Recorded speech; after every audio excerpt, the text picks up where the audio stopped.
bit somebody's head off. Fuel in the tank. Listen carefully, Eddie.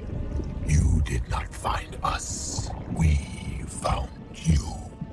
Think of yourself as my ride. Where are you going? We need Carlton Drake's rocket. You remember him? How do you even know about that? I know everything, Eddie. You do? Everything about you. How? I am inside your head. You are a loser, Eddie.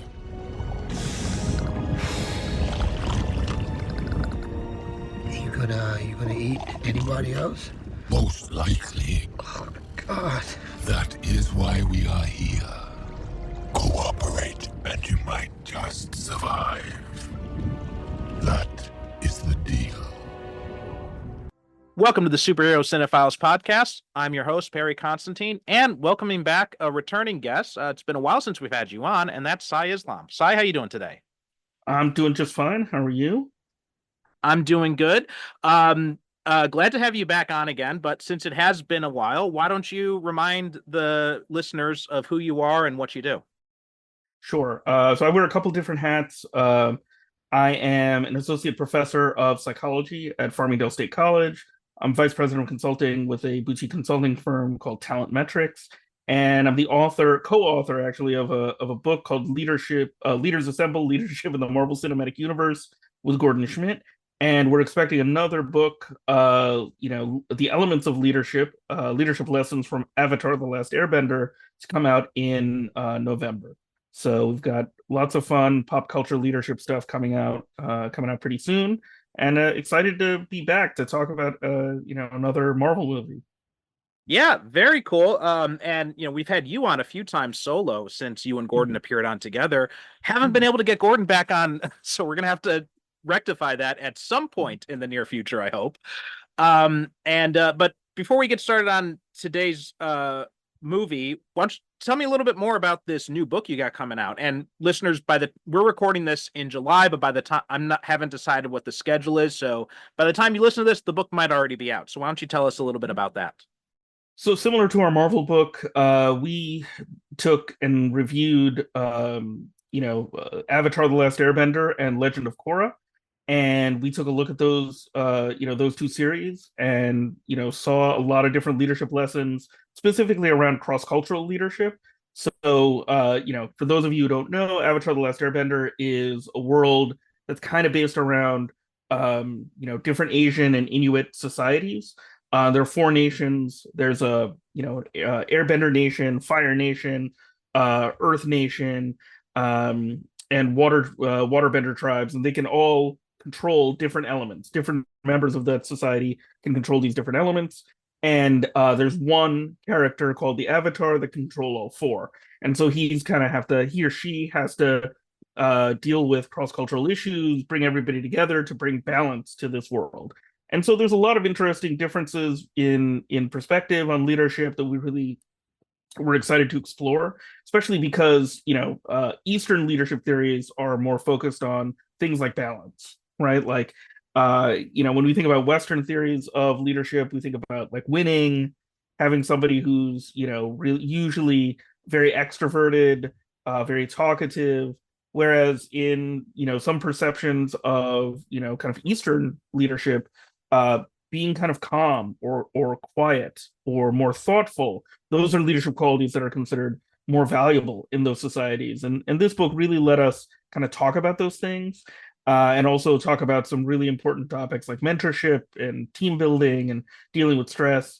And the show is really great. Recently, there was a Netflix live action version, but we're really focused on the animation, on the cartoon. So we're excited about it. We've gotten a lot of positive feedback on it already from some folks that we know that are into it. So very excited to talk about it in the future. Okay, very cool. So people, please make sure to check that out. And before we jump into the movie, what's kind of grabbing your interest these days? Anything that you're particularly interested in? Books, comics, movies, TV, whatever it might be.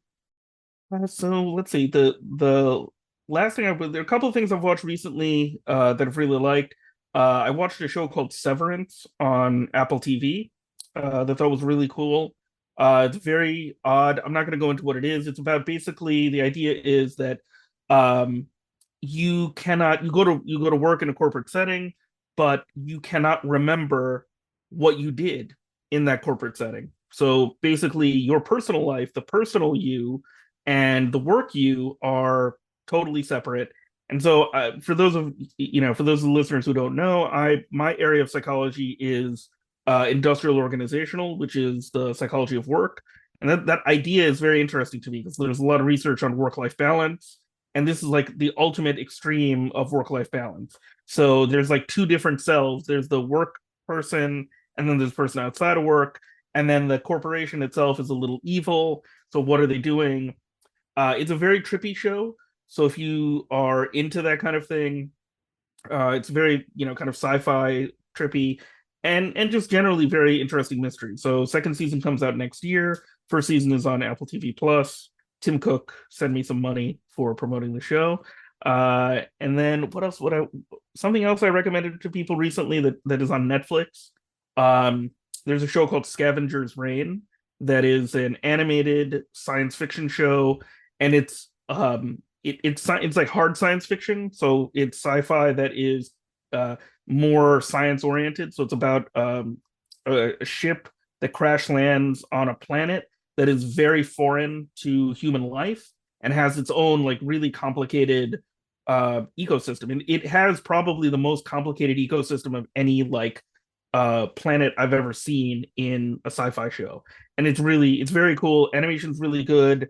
It's one season, so and the season tells a complete story. There's some dangling threads that if they wanted to make a second season, they could. But that first season tells a complete story. It is also very trippy, really cool. And if you like that kind of stuff, it'll be totally up your alley. Okay, very cool. I've been hearing about Severance, and all I really knew about it, like I just heard hearing people talk about it, and just like in random conversations here and there, but I never really heard anything about what it actually is. All I knew is that it was something sci-fi-ish. But based on what you've said, that sounds really interesting. I'm gonna have to try and track that down, which can sometimes be a challenge with the Apple TV Plus stuff here in Japan. But I'm gonna see if I can find that. For my part, I just finished the second season of Tokyo Vice and Oh, really enjoyed that. Yes, that was a lot mhm. of fun. And kind of a bittersweet ending because we're not going to get a third season, but it did end in a pretty satisfactory place. So I'm happy with what we got, even though I think getting a third season would have been really cool and kind of seeing where those characters move on from there. But it was a great show. It was nice to see, something that is, in fact, one of my former teachers asked me about it because I do live in Japan. He was asking me, how is it, because most of the stuff that is set in Japan is sometimes, more on the Orientalist side, and it's not an accurate reflection of the reality there. And I was like, no, this is actually really well done. They did a lot of care um in developing it and getting stuff right, and has a lot of actors who are famous to people who are fans of Japanese movies. And for anyone who doesn't know, I also host another podcast about Japanese movies called Japan on Film. So it's kind of like a little bridge between those interests. And also it was the for anyone who doesn't know, the main character, Jake Adelstein, is a real person. It is based on his memoir of what he went through as a reporter on the Yakuza beat in Japan in the 90s. So, and he was an executive producer. He was very involved in the production of it. So they do a good job of making it true to life in Japan. So it was a real fun show, and I'm probably gonna have to rewatch it at some point from beginning to end. So my brother recommended that show to me. Does it take place in the 90s or is it? Yes, It it does. takes place Okay. in the 90s. Yeah. So Okay.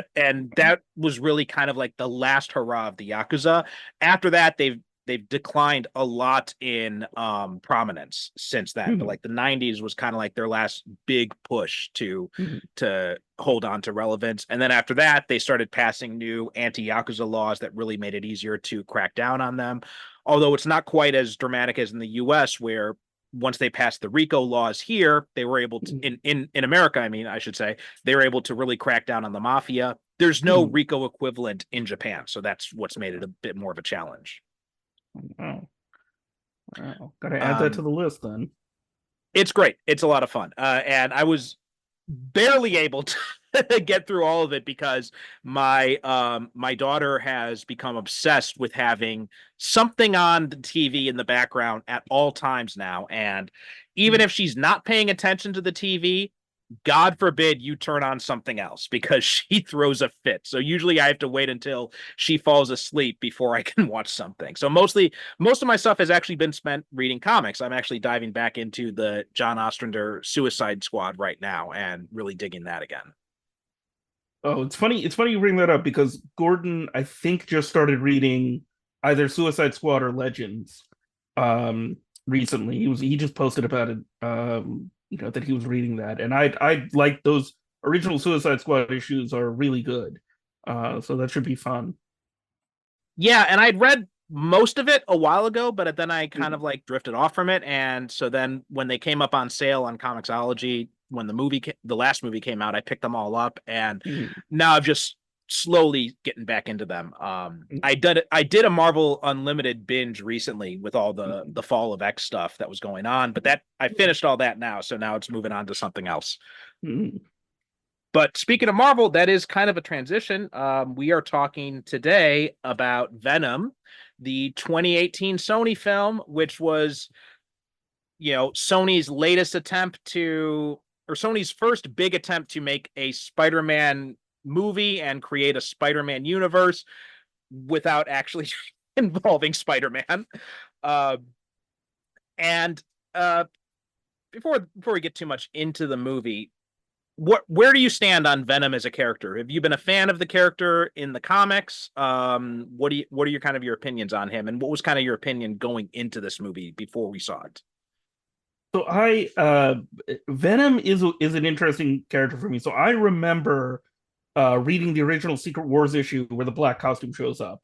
That was one of the comics that my brother gave me when I was growing up. And I loved it. I love that black costume. I like the original, I love the original Spidey costume, but for a kid in the 80s, seeing this black costume, it was such a shock. It was so different. And then the symbiote story kind of built from there.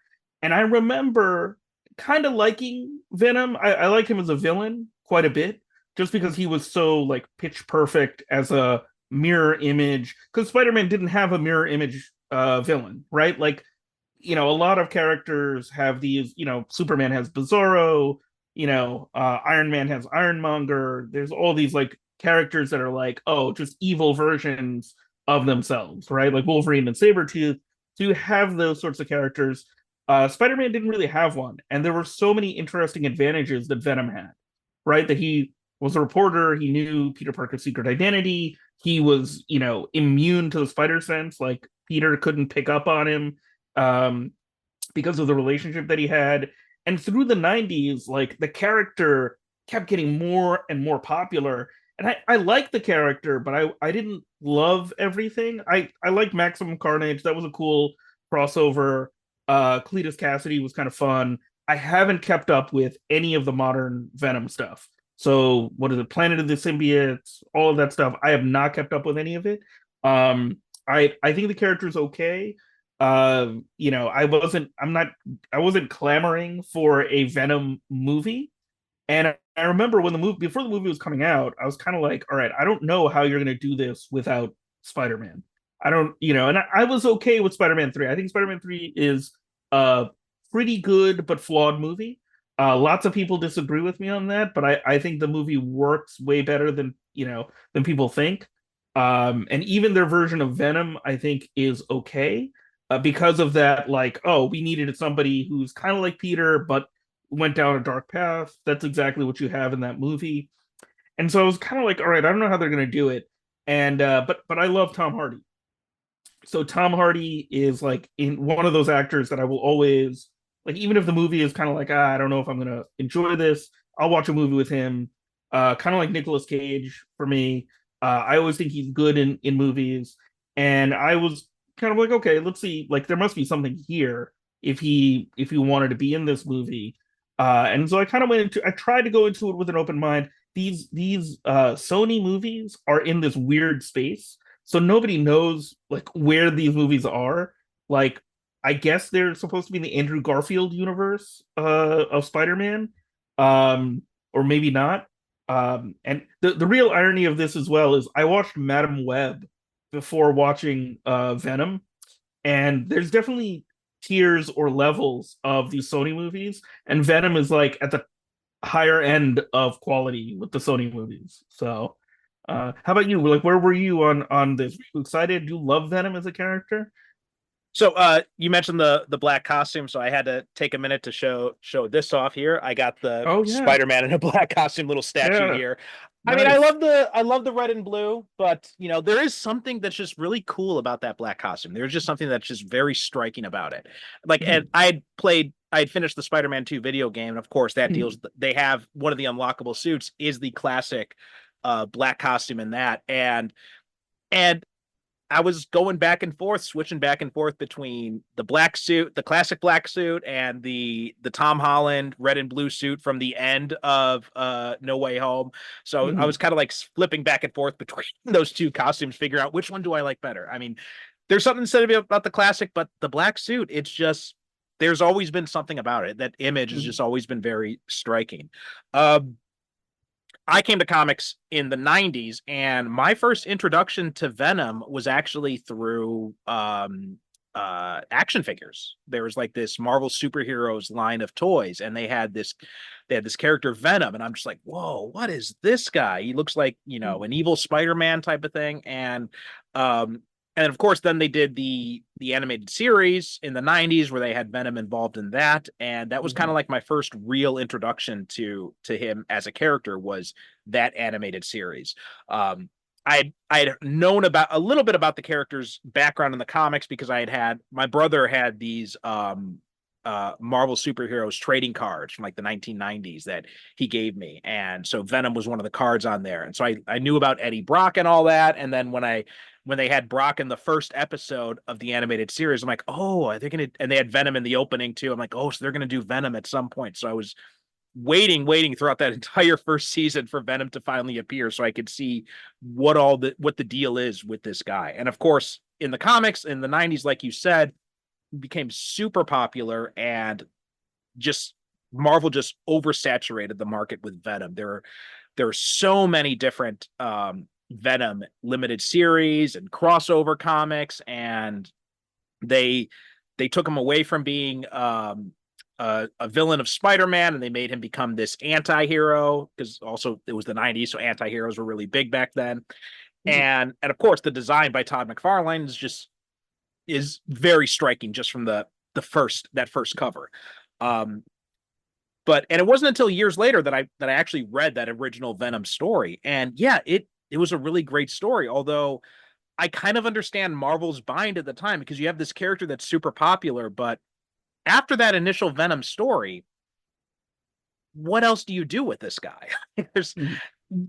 so I do kind of understand, and I think the lethal protector aspect of it made a kind of sense to me. I thought that was kind of it made some sense. Like, yeah, it was a cash grab, right? Obviously, but given Eddie Brock's background and all that kind of stuff, I thought, okay, this I can see where this is coming from. Of course, Marvel then realized their mistake because then they're like, oh crap, we got rid of the anti-Spider-Man, so now we need another one. So then they created Carnage and basically tried to give Spider-Man his own Joker. And um, back when I was doing the Patreon show, we did Maximum Carnage as an episode, and so I reread that crossover, and um, it was okay. I think the biggest problem is it was very clear that they were trying to stretch that thing out as to 14 issues as much as possible.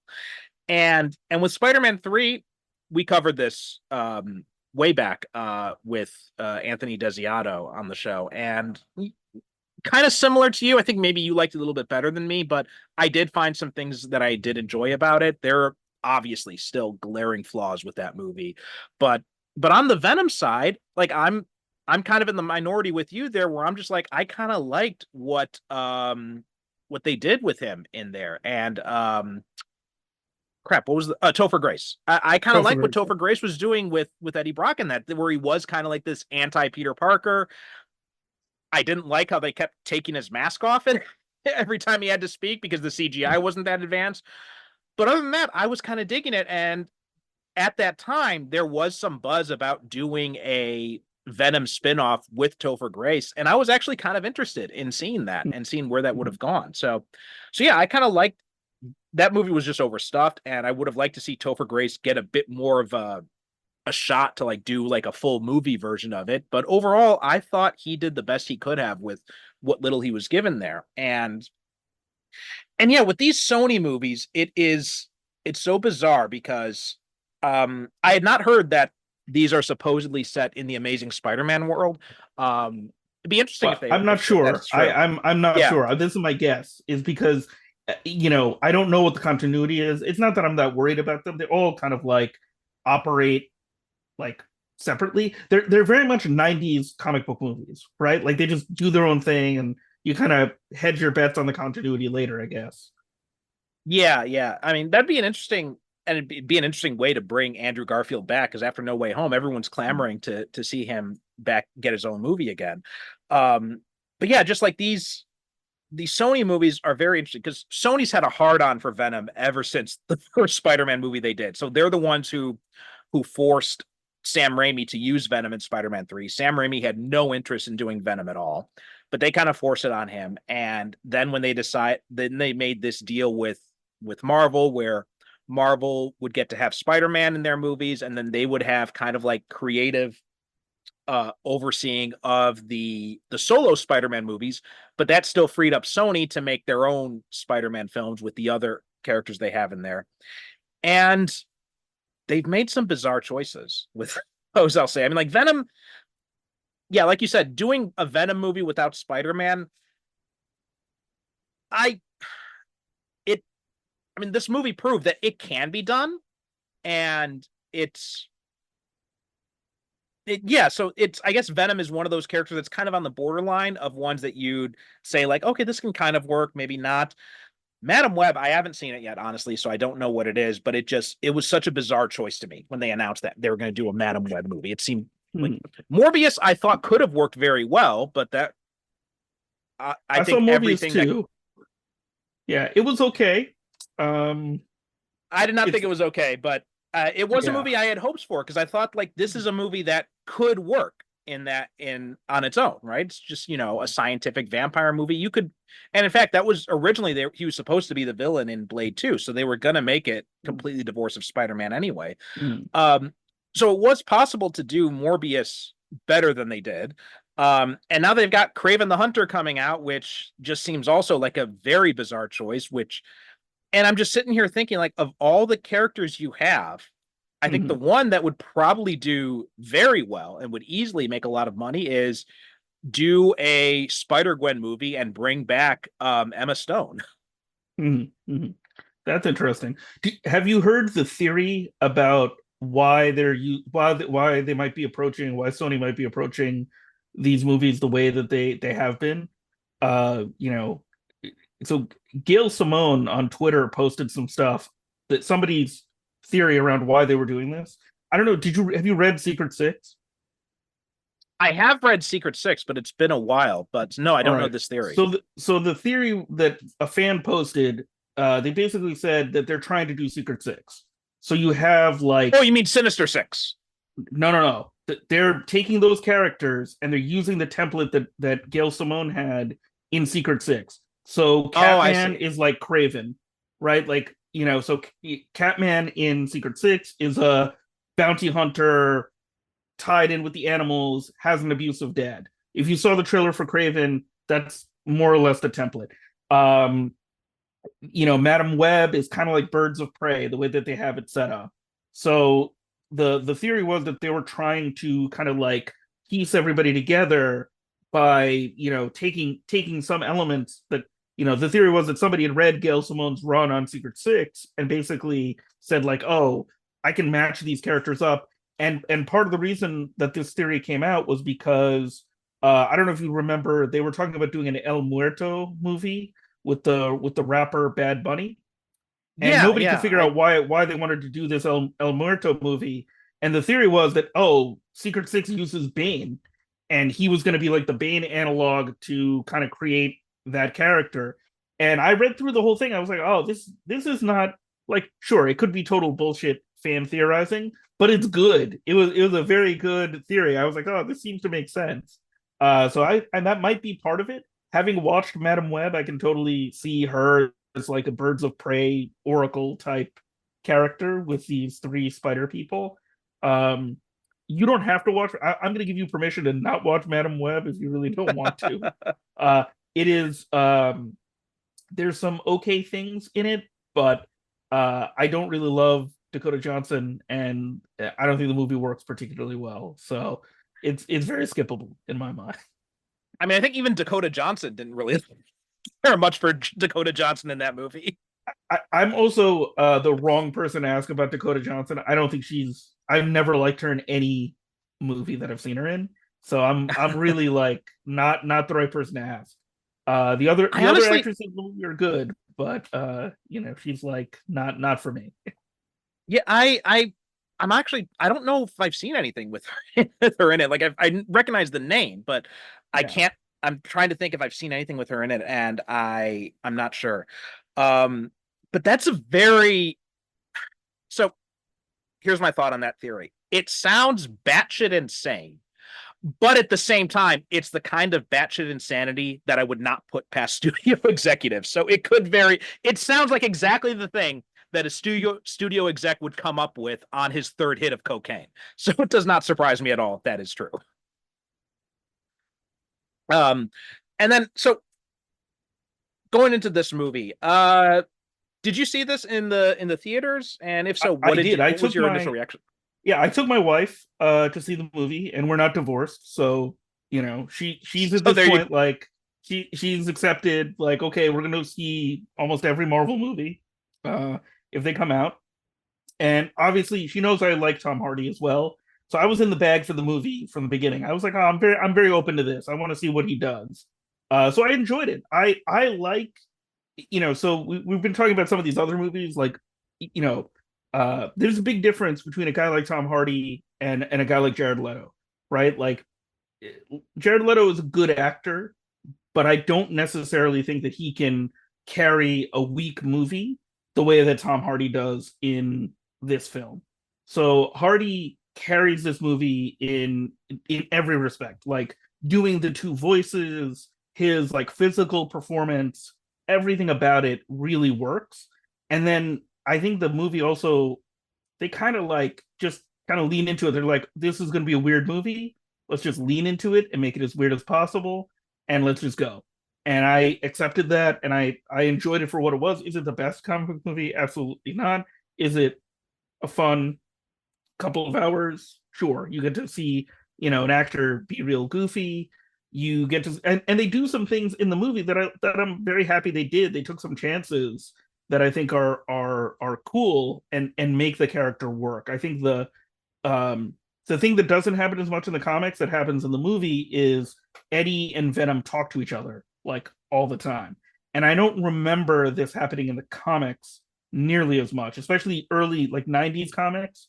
That definitely wasn't the case. Like the symbiote is more mysterious than anything else. Here, it's just like another character that's like in this weird best friend, you know, significant other type relationship. So that part of it I definitely enjoyed. No, I agree with you a lot, and I think Tom Hardy carries a lot of this movie. Like he's a very charismatic actor just in general. So like any movie he's in, even if the movie itself is not that great, he's usually a lot of fun to watch in it. I mean, I think the only time when I think he kind of like completely is overshadowed in a movie is probably Mad Max Fury Road, and that's because he was going up against Charlize Theron, who's amazing in that film, and he just kind of like disappears, fades into the background a little bit in that movie. But other than that, like in most of these movies he's in, even when he play, like in Dark Knight, The Dark Knight Rises, or in Inception, and obviously in this too, like he really shines through, and he's got all this charisma that really kind of draws you to his performance.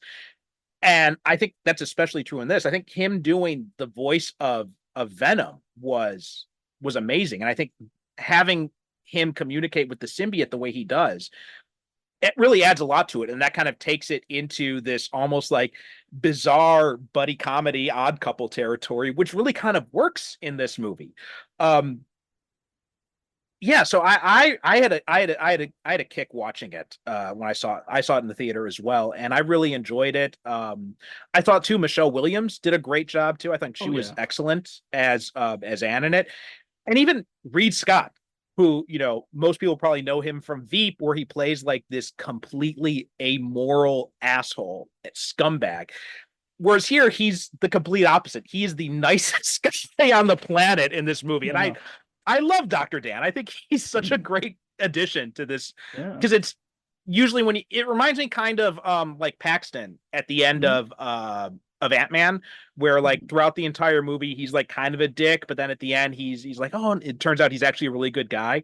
Mhm. That's like Reed Scott throughout this entire movie. He's just like Yeah. from the start he meets and it's that weird thing where you've got this this foil for the woman's affection, and in a lot of movies that foil is usually played like an asshole. um but then you've got these guys who come in some of these movies like Spider-Man 2. You had John Jameson in Superman Returns. You had Jason White, and this you've got Dan Lewis. And one of the things I hated about Spider-Man 2 that I still hate to this day is Mary Jane leaving John Jameson at the altar because he's just like the sweetest guy in that movie. But in this movie, right, you've got, you know, Eddie wants to hate Dan, but he can't because Dan's just such a great guy. And Yeah. he's like, hey, I love your articles, this kind of stuff. So I thought that was just such a great relationship that they had there. Yeah. Yeah, definitely. And that trio works well between, Anne and Eddie and Dan. They seem to really work well together in terms of chemistry, in terms of the actors, and I think they understood what the movie was going for, and so they kind of had a clear idea of what the relationships were going to be. And I think they took some good chances. I think the other thing that's important is they focused on the fact that this was like relationship related. They spent time on that part of it, which I think in a lesser Venom movie they would not have spent as much time. I mean, Venom's like giving a relationship advice to Eddie Brock? Like, since when? I do want to talk more about that, but we're going to take a quick break and then we'll come right back and we'll talk more about Venom. Since you're listening to this show, I already know you love watching superhero movies and TV shows, and you just might enjoy superhero comics. But how about superhero novels? I'm giving away 2 free superhero novels and 1 free superhero short story. Visit percivalconstantine.com/SCP to get access to Vanguard, Heroes Forged, the first novel in my own Avengers and X-Men inspired superhero novel series, and Ronin Born, my cyberpunk superhero novel set in a futuristic Japan. I'm also throwing in Fire and Lightning, a free prequel story to my new Power Rangers inspired superhero series Omega Knights. So visit percivalconstantine.com/SCP. Those are just the letters SCP to get started, or click on the link in the show notes. And now, on with the show. And we're back. So yeah, that, and you had mentioned too about how in the comics you don't really remember the symbiote talking to Venom. Some of the more recent comics, they've kind of introduced that aspect. I don't want to say it started with this movie. I think it actually kind of started with it might have started with the Flash Thompson Venom comic that Rick Remender did, which was a great reinvention of the character. Like when we were kind of talking about the character's background, I think I forgot to mention that. I wanted to mention this, but I forgot to, as that in like the late 90s, early 2000s, the character's popularity was pretty much waned completely, significantly, and he had just become kind of a minor presence in the comics. And then eventually, in an attempt to kind of reinvent the character, they gave the symbiote to Flash Thompson. They had, the symbiote ended up becoming acquired by the military, and they bonded it to Flash Thompson and he became Agent Venom in the comics, which I thought was a great reinvention. I'm not sure if you ever read any of those books. I did not read Agent Venom. I've heard a lot about it, but it's funny to me that all the Spidey characters are getting powers. Like Mary Jane has powers now. Yeah. She's, as Jackpot, And like what was originally a very grounded like high school, not that grounded, but a little bit more grounded than it is now. Now everybody's got superpowers, right? Like Norman Osborn. I'm waiting for for Betty Brant to, like, I don't know, get super speed powers or something. Who knows? Yeah, I was thinking about that because I was just reading the latest Amazing Spider-Man comic on Marvel Unlimited, and I had been thinking about the same thing because the long-standing joke is that if you want to be an enemy of Spider-Man, be involved in Peter Parker's life in any way, shape, or form, and you'll become a Spider-Man villain. And now it just seems like if you want to be a superhero, be involved in Peter Parker's life in any way, shape, or form. Yeah. So yeah, I'm with you. I do, like, while I did think that the Flash Thompson thing was great, you make a very good point. There is something to be said about we're doing a little bit too much with these Spidey supporting characters getting superpowers of their own. And then eventually they ended up giving the symbiote back to Eddie Brock, and he's had a pretty good run of solo comics in the past few years. Like there was Al Ewing has done a good run on it. I think there was someone before him who I'm completely blanking on the writer's name right now, but it was also a very Rom good... V didn't isn't Yes, Rom I think V it was. I think didn't- it was Ron V. Yeah, he did an excellent job on that as well. And I think now they've expanded the mythology of the symbiote a little bit more to make it a little bit more interesting. They also had this brief stint where Flash Thompson went into space, became Venom Space Knight, which is a weird but fun concept. Which that is also something I would like to see do here. Maybe they bring back oh God, what's his name? He was supposed to play Deathstroke in the Snyderverse, but he Joe played, Manganiello. yeah, he had played Flash Thompson back in the first Sam Raimi Spider-Man movie. So talk about bringing back old actors. Having him do Agent Venom would be interesting, or Venom Space Knight. But anyway, I'm kind of rambling a little bit here.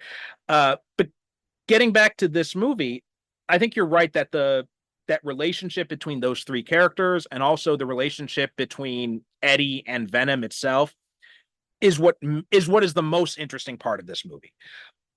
Honestly, when we get to the superhero stuff of it and we get to Riz Ahmed as Carlton Drake or Riot, those are the scenes where I kind of take a nap. Like I think Riz Ahmed's a good actor, but I don't think this script is doing him any favors. Like I think he's just kind of there because we need a villain. What were kind of your thoughts on Carlton Drake? Yeah, so I love Riz Ahmed. I've seen a lot of movies that he's been in, and he's a good actor, but there's nothing there for him to work with. There's Carlton Drake, he plays him before he gets the symbiote. I actually think the performance is better than after he gets the symbiote, which is he plays him as this like San Francisco tech billionaire that's kind of douchey and doesn't has this facade about him. It's very much like a Zuckerberg type character, trying to like change the world. And I think it's okay. I think he does an okay job, but you can really see the difference when he gets the symbiote.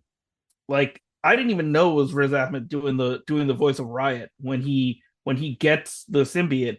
And then one of the big problems in the movie is that they can't draw a distinction between Venom and Riot in the fights, because when I was watching the movie again, I was like, man, really cannot tell when it's Venom, when it's Riot. And they have these like stretchy, powers, which I'm not a huge fan of stretching powers in movies and TV shows in general, but like they just look like there were certain parts where they look like black goo, like hitting each other, and it was okay, but you're right, that like last third of the movie, or like last 15-20 minutes where they're like going in the rocket and doing all this stuff, that stuff is not nearly as interesting as the stuff that comes before it. Even the movie I don't think cares very much about Carlton Drake's like plan. They're just like, yeah, he's a guy, he set up a thing in space and now he wants symbiotes, and they don't really invest a lot of time in that. I do wonder if there was a more interesting version of the script, because Jenny Slate plays like one of the scientists, and I don't think she would have signed up for that role if there wasn't something more interesting than what she did in the movie in it. She's an interesting actress. but they don't really do anything with her. She has this weird energy in the beginning of the movie that I thought was interesting. But the villain side of it is definitely weak. I think they also needed, uh, the henchmen are like not anything. They really needed, somebody with a little more oomph to be one of the henchmen. I don't know, put him in a Joker outfit or something. I'm not sure, but they, somebody with a little more pizzazz would have made those henchmen more interesting and more fun.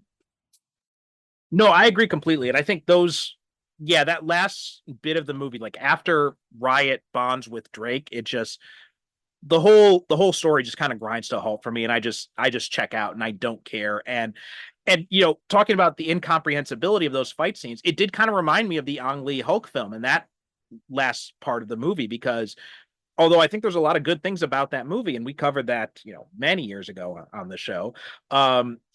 I have seen that movie probably about a dozen times, and for the life of me, if you put a gun to my head, I could not tell you what is happening in that final sequence. And I got a similar feeling watching this too. And I don't really understand what Drake's ultimate goal is here, like why he's so intent on working with Riot and all that. It just, you know, it doesn't work for me at all. And I think you're right. I think at the beginning of the movie they do a good job of playing him as this kind of like douchey Silicon Valley type.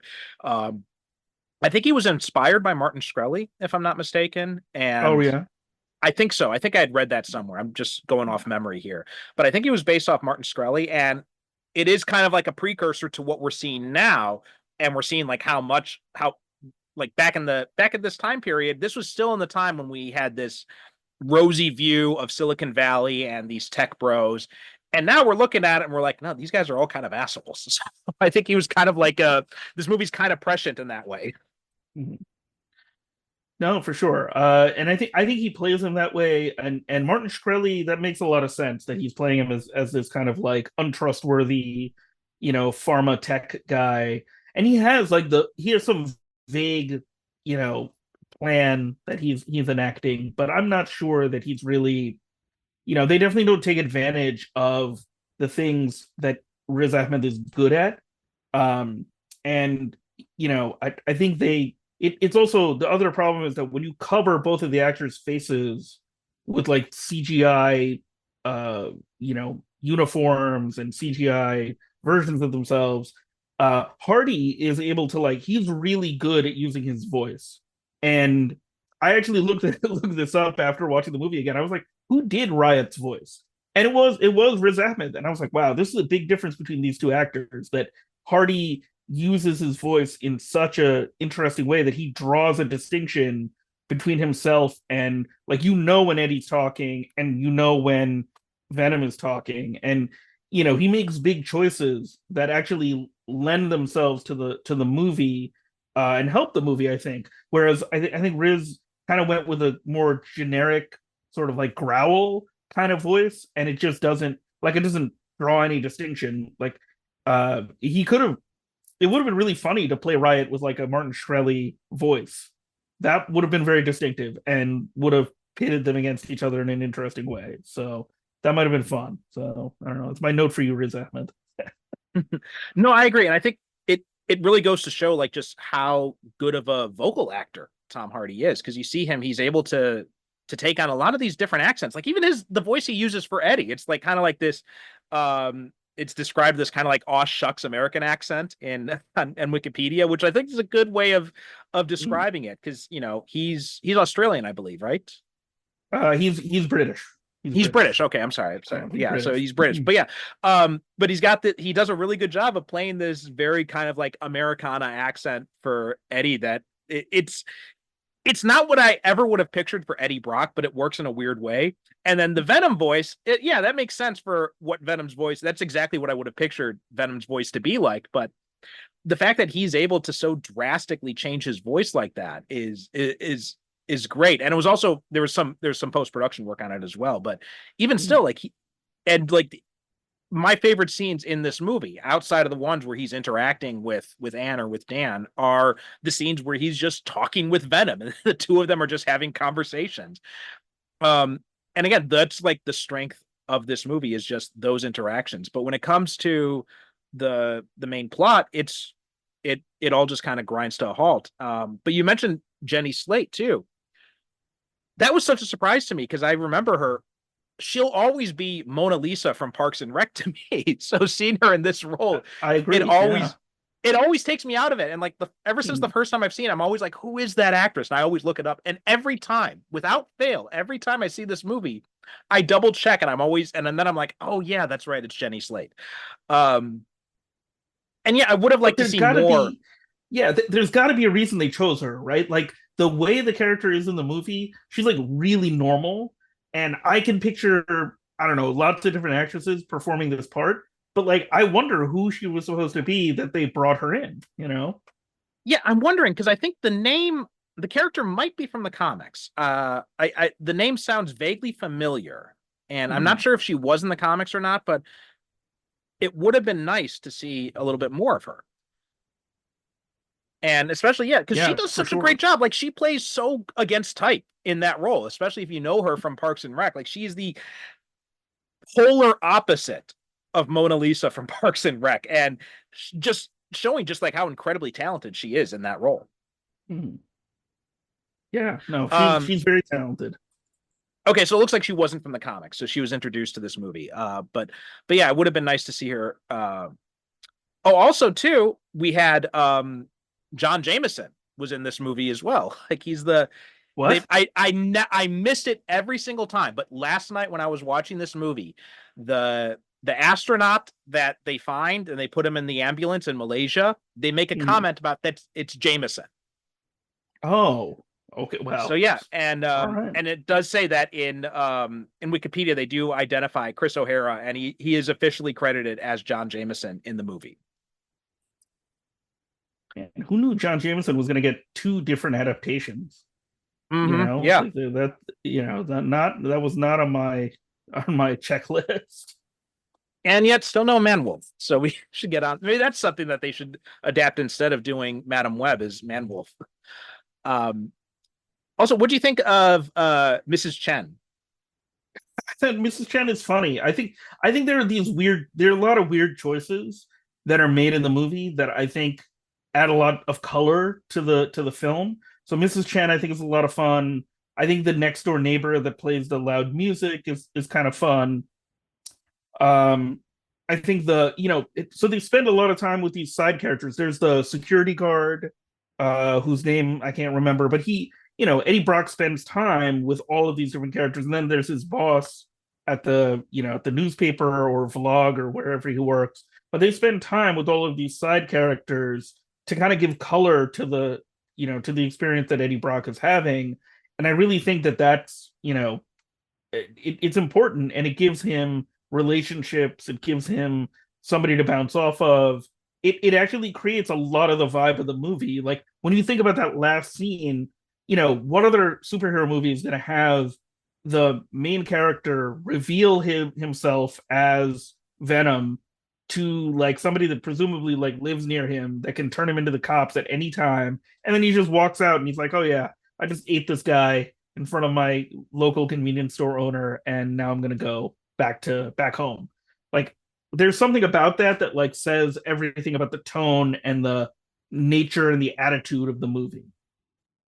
Yeah, and I especially love that they built up on that. It's one of the few things I liked about the sequel was the fact they built up a little bit on Mrs. Chen's relationship with Eddie and Venom on that. And so yeah, the security guard you mentioned is played by Emilio Rivera.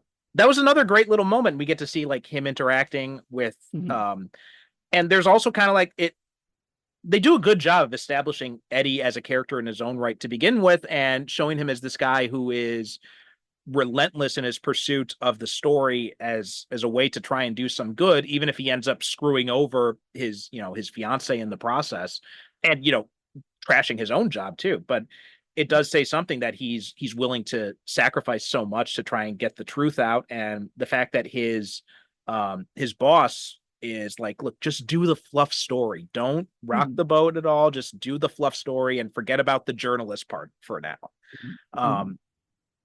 And I think there's a very strong indictment, I think, about the way journalism is headed in America Mhm. in that scene.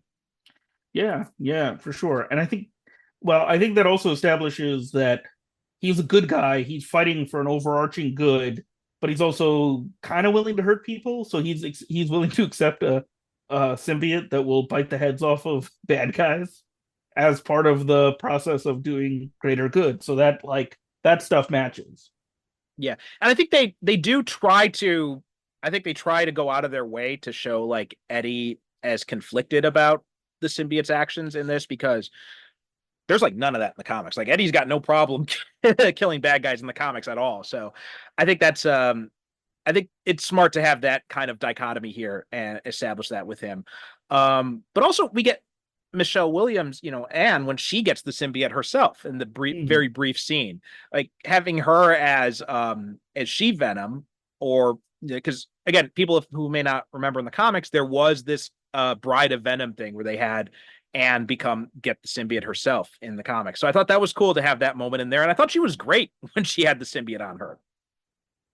Yeah, I thought that was cool. There were a lot of jokes online about Venom and Eddie and Anne being some sort of throuple, which I thought was funny. And they kind of lean into that in the sequel a little bit. The queerness of the way the character is portrayed in this, which which I think also adds a lot to the flavor of the character. And that's the other thing, like the relationship between Anne and Eddie in this is more mature, right? They're broken up. Eddie's going to try to win her back. Venom's going to help him, but it's much more mature than most of the romances that we see in a lot of superhero movies. No, I agree with that. And I think that's one of the things that I really like about this movie, being someone who has been through a divorce and is still on good terms with my ex-wife. I liked seeing that relationship where you can still be civil to each other. You can still have a relationship, even if there's him still being hung up on her weakens that a little bit. But I still think they do a much better job than a lot of movies where they have that kind of situation. For sure. And overall, what do you think about the changes to the Venom design? Because obviously they didn't want to go with the spider design on the chest because the symbiote hasn't come from Spider-Man, so it wouldn't really make sense. So instead, it's got like these kind of like white little veiny things on it, sort of, but otherwise it's just mostly a black suit, and the focus is just on the face. What did you think of the design they went with for Venom? So I'll start with what I like. The face design is very good, especially in the talking scenes where Venom is kind of floating. That image is really cool. I think that works. I feel like the body is like very generic. It's like just like some big guy, and to be honest, like Riot and Venom in terms of body type, they're not that different, right? They're just like muscular looking black blobs, which is fine. But like the interesting thing in the comics is the symbiotes are really distinct. I think in the comics, right? Like Carnage looks different from Venom. Venom looks different from like Riot. All these characters look different from each other, and they just did not, in my view, they didn't spend enough time in the design side of this to really get that idea across. Especially like, I know Riot is taller. Like that was one of the things that told me that he was like the bad guy. He was big. He was just taller, and he had some different abilities, and he had narrower eyes. But in terms of the costume, it's really the face that is what's selling it more than anything else for Eddie and for Venom. Yeah, I think so too. I think it would have been, I mean, maybe I think it would have been kind of contrived, but I think finding some way to give him to give him the white symbol would have been better than what we saw in here. And yeah, like when you get involved with Riot, it's just they blend together, and it just becomes very hard to tell them apart. Especially because I'm looking up photos of Riot from the comics. He pretty much is just like a Venom without like any sort of chest decoration. So it is like not that much different. But but I agree with you. The head, I thought the head design was great. Even like the way they did the eyes and how they've got like this kind of like weird reflective type of feel to them. I thought they did an amazing job on the head. The talking scene, like that scene when Eddie is talking to Venom and the symbiote's head is floating in front of him like that. I agree. That's like that scene is very memorable, and just like that visual is burned into my mind.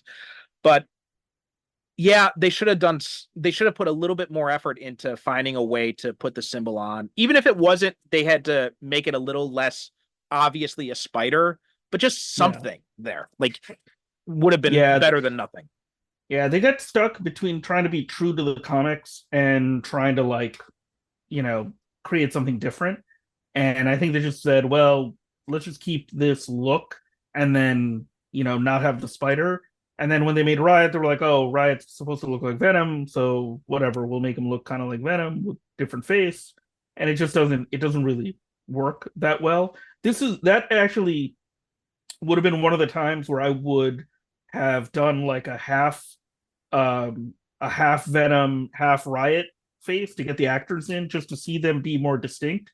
Because that's something Raimi does in the Spider-Man movies, where he's constantly like burning off part of the spider mask, or he's revealing Venom's face, because he knows that you got to connect with the actor a little bit. So I think that might have worked. If they'd done that in this movie, it might have worked a little better.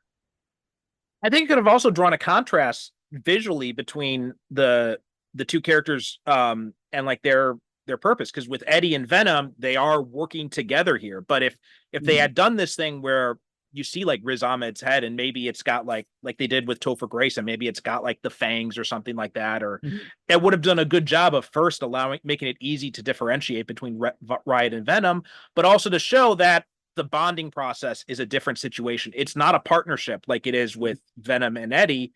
It's it's blanking on the guy's name. It's Carlton using Riot for his own purposes. Or Riot using Carlton yeah. I mean, that would have worked. So for sure. Yeah. So, and then also we also get the post credit scene where we get Cletus Cassidy, and played by Woody Harrelson. I'm blanking on names here today. Now I think, and we talked about Let There Be Carnage already in a previous episode with Liam Kerrigan, but just briefly, what did you think of the idea of Woody Harrelson as Cassidy?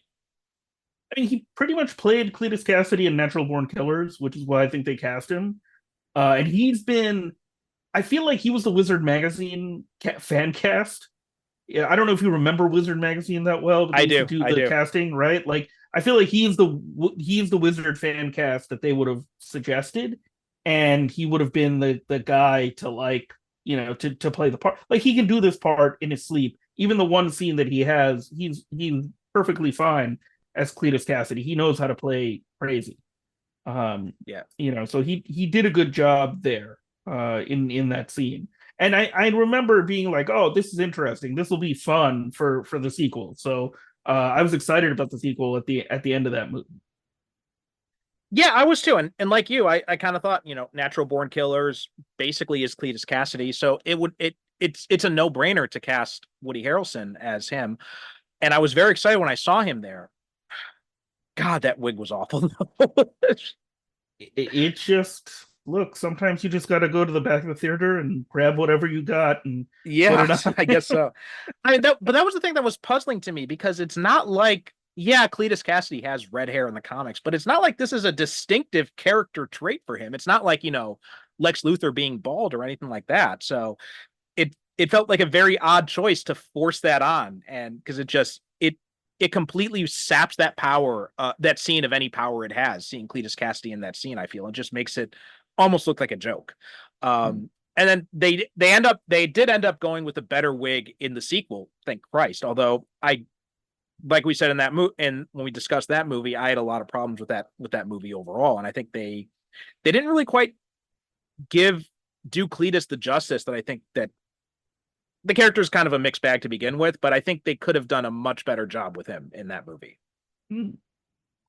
Yeah, I remember thinking the movie was okay. Like, So my expectations were really different for Venom. I had very low expectations going into the first movie. Second movie, I was like, oh, maybe this will continue. And I was kind of like, it's okay. I came out of there like it's 90 minutes. It went by quickly. I got to see some fun action. It was okay. And I got to see Tom Hardy doing some more cool voices and playing a fun Venom. I'm not sure what the third movie is going to be like. We'll see. Yeah, I had high hopes for the second one, especially because you had Andy Serkis directing it, and with a movie that's as focused on CGI and motion capture, having someone who's is known for doing those types of performances directing it seemed like a no-brainer to me. But it's just the story didn't really grab me. I thought the whole stuff with Shriek was kind of a waste, and I think that they really kind of lost something with the relationship they had between Cletus and the symbiote, which is very different from what it is in the comics. So yeah, it was just just kind of like a real disappointment. And I am curious about the next movie as well, because we've gotten, this teaser trailer for it, and it looks like this is going to be the final one because it's called The Last Dance, which makes sense because, and I think they've kind of shown with this movie, like outside of Carnage, where do you really go with this character? It doesn't seem like it's not like he's got a very deep bench of villains to draw from. It's mostly just other symbiotes, right? It's just like, he's got to go into space and fight the planet of the symbiotes or whatever. I think the only thing that Tom Hardy would probably come back for is Secret Wars, or whatever the next big crossover event is. Yeah. And so it'll be interesting to see what we get in this third movie. Well, would you want to see, because there has been talk of this obviously very briefly in the end of the last movie, and also in and touched on a little bit in No Way Home. Tom Hardy got to spend some time in the MCU. Would you like to see something like that happen, where he does cross over with Tom Hardy's Spider-Man? Or, to your point, would you like to see it with him going against Andrew Garfield's Spider-Man or something like that? I think it would be fun to see him going up against another, character. I think that if you can find a character that is, I don't know, like have him meet up with Iron Man. I don't know. That might be fun. I think if you threw him into like an Avengers situation, that would be interesting and fun. You don't even need to have, Venom be Venom for the whole time. It could just be, Eddie and Venom together talking to each other. I think there's potential there. Just because I think, Hardy brings out a lot in the character, and I think he could stand up with a lot of the MCU characters easily. And to be honest with you, I think that's the reason these movies are successful. Is people like Hardy in the role, they like Venom, and I think they'd follow him to see what it would be like to see him in an Avengers movie. I have no idea what that would be like. It would be really weird, but at least it would be interesting. Yeah. I think when we look at the Sony movies as a whole, I think this movie, Venom, I think definitely is the peak of the Sony Spidey films we've seen so far. The non-Spidey films, I should say. But I think after that we get a huge drop off, and I think I'd put Let There Be Carnage, and then I think we get another huge drop off with Morbius, and from what I've heard, then we get Madam Web. So I'm not sure about that's what I've heard about Madam Web myself. I'm more positive on Morbius than most people, but I don't like it as much as either of the Venom movies.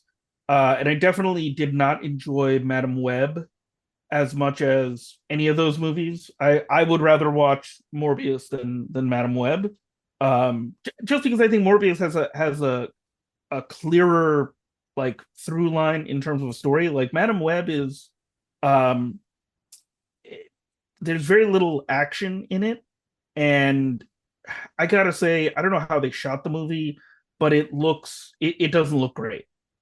It looks like, I don't know if you've noticed this, but Netflix movies have a particular look. For whatever reason, Madam Web looks like what you think of when you think of a Netflix movie. It's just not. I'm amazed that they spent real money making the film, and I'm I'm shocked that they got the actresses that they did in this movie, in that movie, because there's no way that I mean I don't whatever the original script was, it definitely didn't make it into the finished product. That, whatever it was that drew those and they're all good actresses except for, I don't really care for Dakota Johnson, but whatever. You know, I can't believe that they all signed up for it based on what they ended up developing and delivering on. But, the story could have been better. There's a lot of stuff in there that could have worked that just didn't. And it's also weird to have Madam Web as a character in there. I also think that there was a rumor about what the story was going to be for Madam Web that I would have much preferred, which is Terminator with Spider-Man, right? Mhm. Like somebody goes back in time to kill, Spider-Man's mother, and somebody's got to protect her. That is not what the story is in Madam Web. It's sort of like that, but it's with different characters.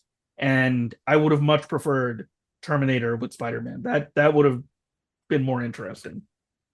Yeah, it's again, I haven't seen it, but what you just said there pretty much jives with what I've heard most people saying about it. So it sounds like you're in pretty good company with that. And that's why I'm not in any rush to see it. I'm sure we'll probably get to it on the show at some point eventually, but it's not one that I'm especially looking forward to. And I am curious about where Sony goes from here.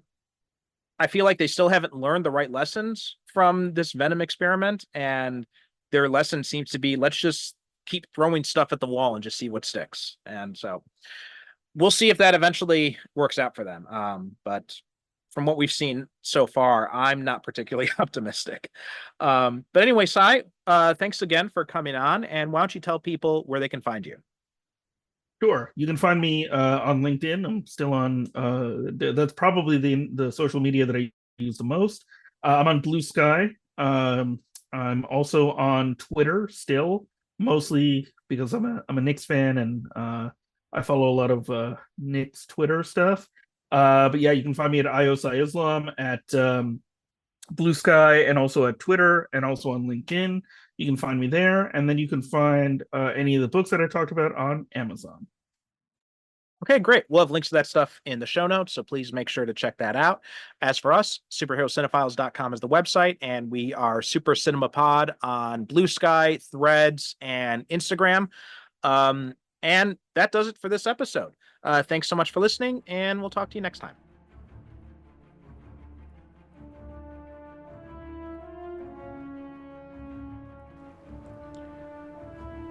Thanks for listening to the Superhero Cinephiles podcast. Superhero Cinephiles is produced by me, Percival Constantine. The show is created by myself and the late great Derek Ferguson, our host emeritus. Visit us on the web at superherocinephiles.com to listen to past episodes or find out how you can be a guest yourself. Support the show by visiting our advertiser links or click the Buy Me a Coffee link on the website to make a one-time donation. We are Super Cinema Pod on both Instagram and Blue Sky, so please be sure to follow us. We'd also appreciate if you could rate and review the show on Apple Podcasts and share us with your friends.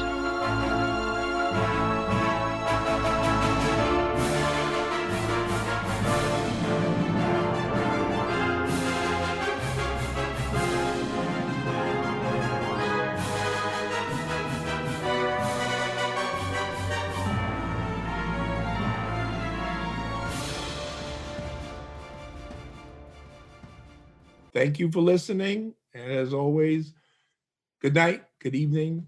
God bless.